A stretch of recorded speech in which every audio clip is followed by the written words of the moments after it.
베트남은 오랜 역사를 가진 나라다. 하지만 19세기 후반 강대국들의 식민지 경쟁 속에서 프랑스가 이곳을 점령하게 된다. 프랑스는 베트남을 인도차이나 식민지로 만들고 엄청난 착취를 시작한다. 농민들은 강제 노동에 시달렸고 쌀과 고무 같은 자원은 전부 프랑스로 보내졌다. 그러나 베트남인들은 쉽게 굴복하지 않았다. 곳곳에서 독립운동이 일어났고 비밀 조직들이 생겨나 프랑스에 저항하기 시작한다. 이 시기 한 청년이 역사의 무대에 등장한다. 바로 호치민이다. 그는 프랑스로 건너가 혁명을 배우고 베트남의 독립을 꿈꾸기 시작한다. 호치민은 공산주의 사상에 깊이 빠져들었다. 그는 사회주의 혁명만이 베트남을 해방시킬 수 있다고 믿었고 이후 강력한 독립운동을 펼치게 된다. 1930년 호치민은 베트남 공산당을 조직하고 본격적으로 독립운동을 이끌기 시작한다. 하지만 프랑스는 이를 강력하게 탄압하며 독립운동가들을 체포하고 처형했다. 그러나 상황이 급변한다. 1940년 프랑스는 나치 독일에 의해 점령당하고 일본군이 베트남으로 들어온다. 이제 프랑스가 아닌 일본이 새로운 지배자가 된 것이다. 호치민은 이 기회를 놓치지 않았다. 그는 비엔민이라는 무장 단체를 조직하고 일본과 프랑스를 동시에 상대하며 독립을 준비했다.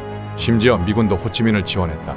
당시 미국은 일본과 전쟁 중이었고 호치민의 비엔민이 일본군을 견제하는 데 도움을 줄 수 있다고 판단한 것이다. 그리고 마침내 1945년 일본이 2차 세계대전에서 패배하자 호치민은 하노이에서 역사적인 독립선언을 한다. 베트남 민주공화국을 선포한 호치민. 많은 베트남인들은 드디어 자유를 얻었다고 생각했다. 하지만 평화는 오래가지 않았다. 프랑스가 다시 군대를 보내 베트남을 재점령하려 한 것이다. 1946년 프랑스군은 하이퐁을 폭격하며 다시 베트남을 지배하려 했다. 이에 호치민과 비엔민은 본격적으로 무장 저항을 시작했다. 이후 8년 동안 베트남은 프랑스와 처절한 전쟁을 벌인다. 정글 속 게릴라전이 펼쳐졌고 프랑스군은 점점 지쳐갔다. 1954년 결정적인 전투가 벌어진다. 베트남군은 DMBF 요새를 포위하고 무려 55일 동안 전투를 벌였다. 결국 프랑스군은 완전히 패배하고 항복한다. DMBF에서 패배한 프랑스는 베트남을 떠나기로 결정한다. 그리고 1954년 제네바 협정이 체결되면서 베트남은 북과 남으로 분단된다. 그러나 이것이 새로운 전쟁의 시작이었다. 북베트남은 호치민이 이끄는 공산주의 국가가 되었고 남베트남은 미국이 지원하는 친서방 정권이 들어섰다. 이제 베트남은 다시 한번 불길 속으로 들어가게 된다.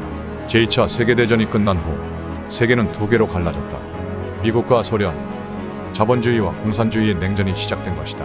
미국은 공산주의가 한 나라에서 성공하면 주변 국가들도 차례로 공산화될 것이라고 믿었다.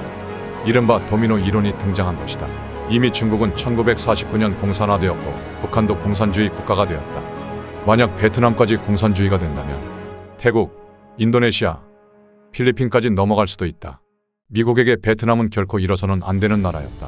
1950년대 미국은 남베트남 정부를 적극적으로 지원하기 시작한다. 처음에는 경제 원조와 군사 고문단을 보내는 수준이었지만 곧 전쟁은 미국이 예상한 것보다 훨씬 복잡해진다. 남베트남을 이끈 지도자는 응우딘지엠이었다. 하지만 그는 국민의 지지를 받지 못했다. 오히려 부정부패와 독재를 일삼았고 불교도들을 탄압하며 내부 갈등을 키웠다. 1963년 한승려가 거리에서 분신하며 전 세계에 충격을 안겼다. 남베트남 정부는 국민들의 신뢰를 완전히 잃었고 미국마저도 응우딘지엠을 더 이상 신뢰하지 않게 된다.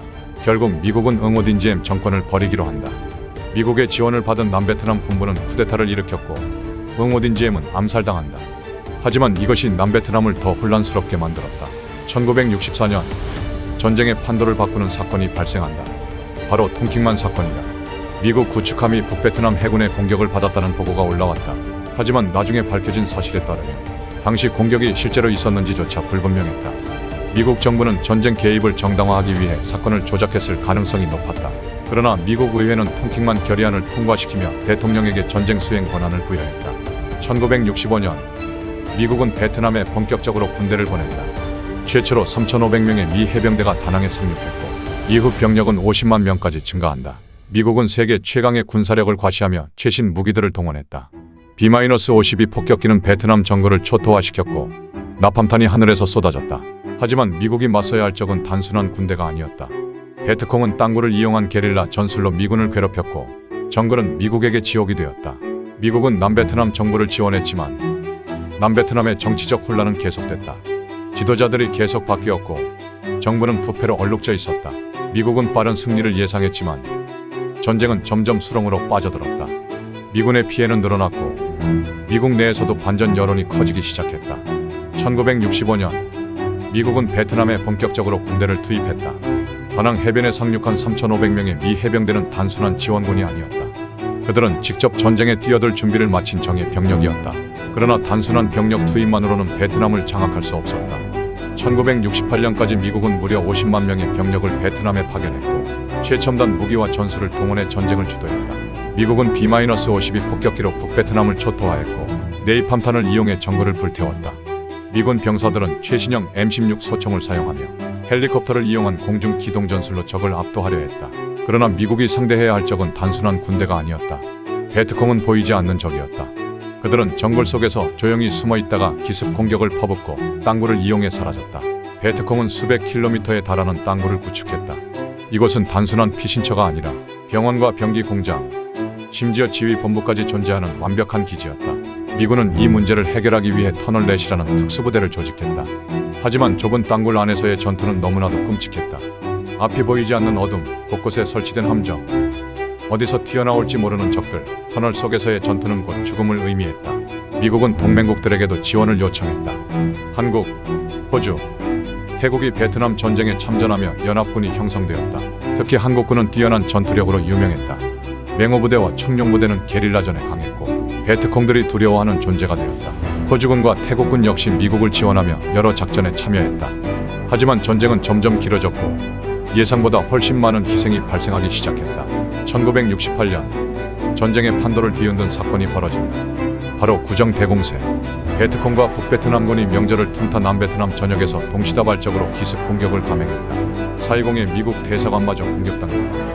미국은 베트남에서의 전쟁이 절대 쉽지 않다는 사실을 깨닫게 되었다. 특히 후의 전투는 잔혹했다.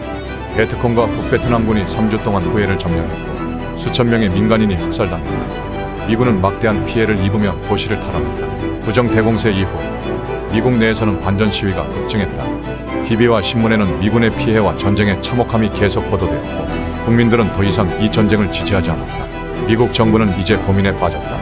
이 전쟁을 계속할 것인가? 아니면 철수할 것인가?